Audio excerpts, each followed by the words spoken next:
आज मैं आपको एक कहानी सुनाता हूँ। ये कहानी आपकी ज़िंदगी बदलने की हिम्मत रखती है। इसे थोड़ा आप ध्यान पूर्वक सुनिएगा। तो ये कहानी है एक हिरन की। एक बार एक हिरन जंगल में पानी पीने की तलाश में घूम रही थी, भटक रही थी इधर से उधर। बहुत जोर से प्यास लगी थी उस हिरन को। बहुत देर से भटक रही थी पानी पीने की तलाश में, लेकिन उसे पानी कहीं पर भी नहीं मिल रहा था। थोड़ी देर जंगल में इधर उधर भटकने के बाद वो हिरन एक पेड़ के नीचे बैठ जाती है। तो उतने में ही उसे पानी की आवाज़ सुनाई देती है। तो हिरन उस पेड़ के नीचे से उठकर फौरन ही पानी की आवाज़ की तरफ आगे तेजी से बढ़ने लगती है। तो वो जो देखती है उसके सामने एक बड़ी नदी होती है, और हिरन जैसे ही उस नदी को देखती है तो बहुत खुश होती है, मानो उसे कोई डबल जिंदगी मिल गई हो दोबारा। तो फौरन दौड़ते हुए उस नदी के पास जाती है, और जैसे ही पानी पीने के लिए अपना सर नदी में झुकाती है तो उसकी नज़र अपनी राइट में पड़ती है।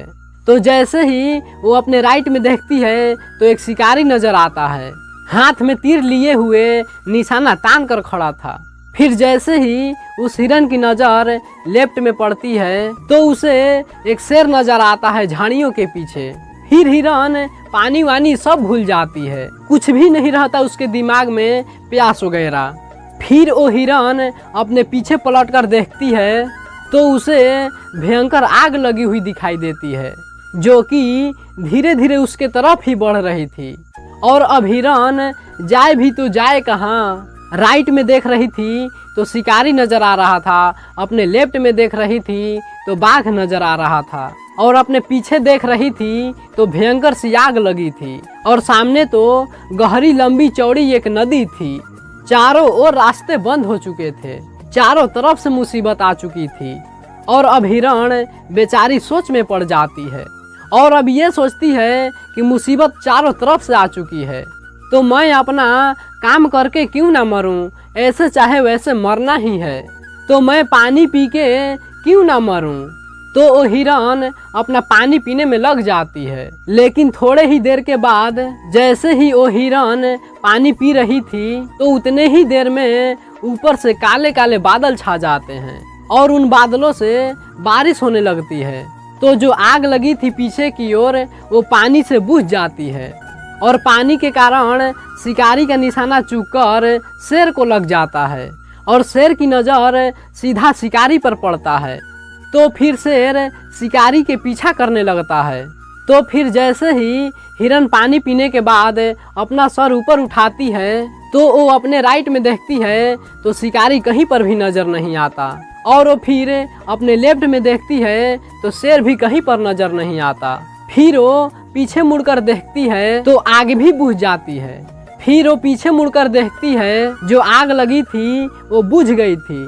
मोरल ऑफ द स्टोरी मेरे दोस्तों, इस कहानी से हमें ये सीख मिलती है कि इंसान के ज़िंदगी में भी प्रॉब्लम आती नहीं, और जब आती है तो चारों तरफ से आती है, जिसके कारण हर इंसान डर जाता है, घबरा जाता है अपनी इन प्रॉब्लम से।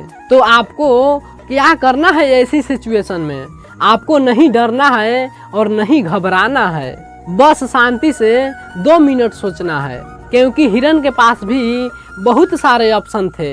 हिरन भी ये सारे सिचुएशन देखने के बाद या तो पानी में छलांग लगा सकती थी या तो इधर उधर भाग सकती थी, लेकिन उसने शांति से सोचा और अपने काम पर लगी रही।